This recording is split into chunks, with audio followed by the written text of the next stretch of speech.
Bismillahirrahmanirrahim. GQ receptors. The example of GQ receptor are alpha 1, M1, M3, M5, and oxytocin. This is the GQ receptor, 7 times crossing the cell membrane, extracellular domain, intracellular domain, again GQ trimeric receptor.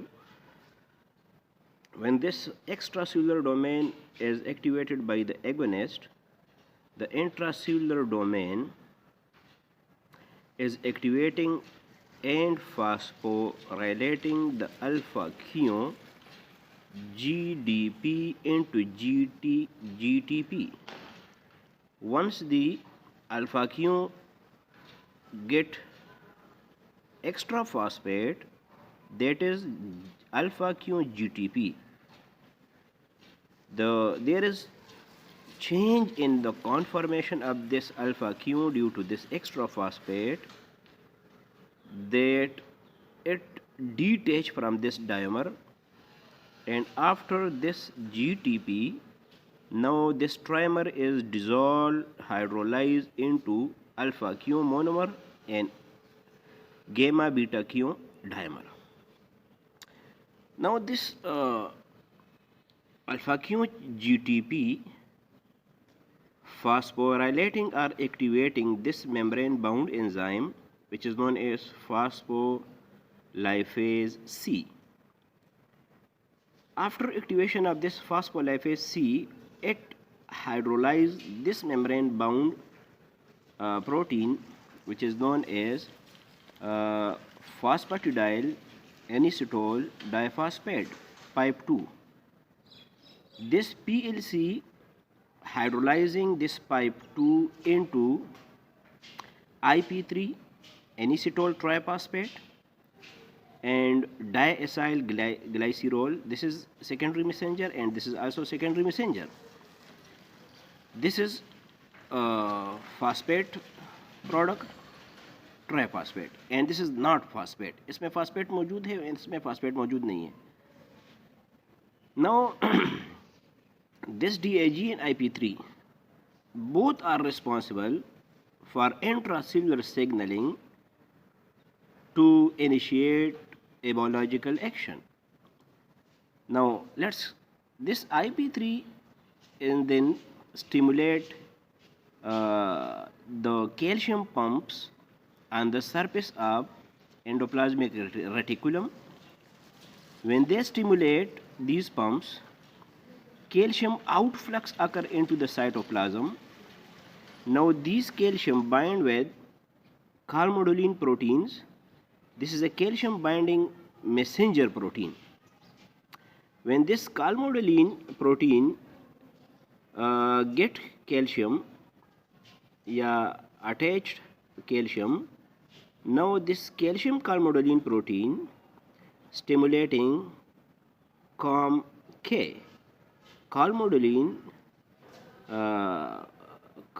dependent protein kinase, calmodulin dependent protein kinase enzyme. Now this kinase enzyme can phosphorylate, activate this calcium channel, and so calcium influx is more calcium, and there is more stimulation. It can contract the smooth muscle, it can speed up the action potential, it can increase the neurotransmitter. So this calmodulin dependent protein kinase also stimulating transcriptional factor. These transcription factors genomic expression, producing special protein, and so on. They also stimulating MLCK into MLCK phosphorylated, and this MLCK phosphorylated causes contraction.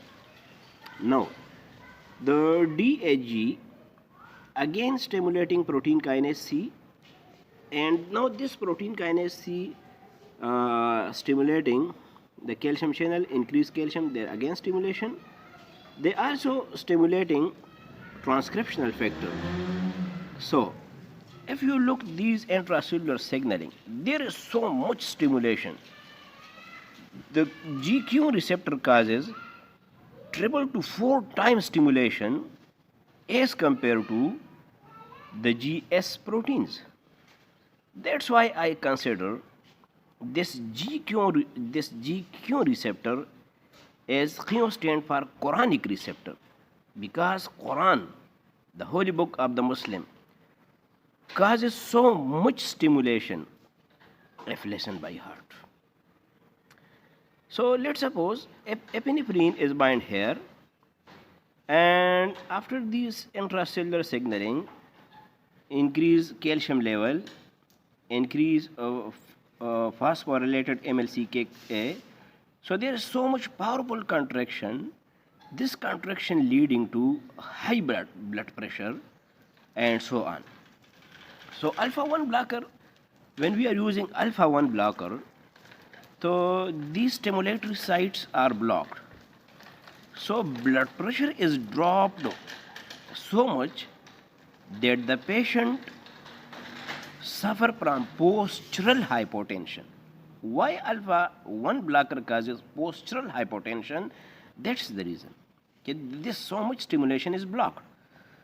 If this M1 is occupied, if this is M1 receptor occupied by acetylcholine, acetylcholine binding with these receptor, these intracellular signaling.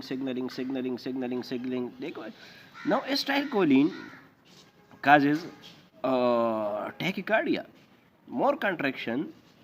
Acetylcholine acetylcholine causes more body secretion. So more body secretion be this transcriptional factor, genomic expression, well produced special proteins. That's why protein will implant at the surface of cell membrane and act as aquaporine, and body secretion will be more.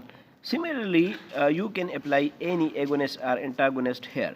Oxytocin, when this oxytocin bind here, and after these intracellular signaling, again there is contraction, and there is so much contraction of the uterus, which is needed by the uterus. Thank you for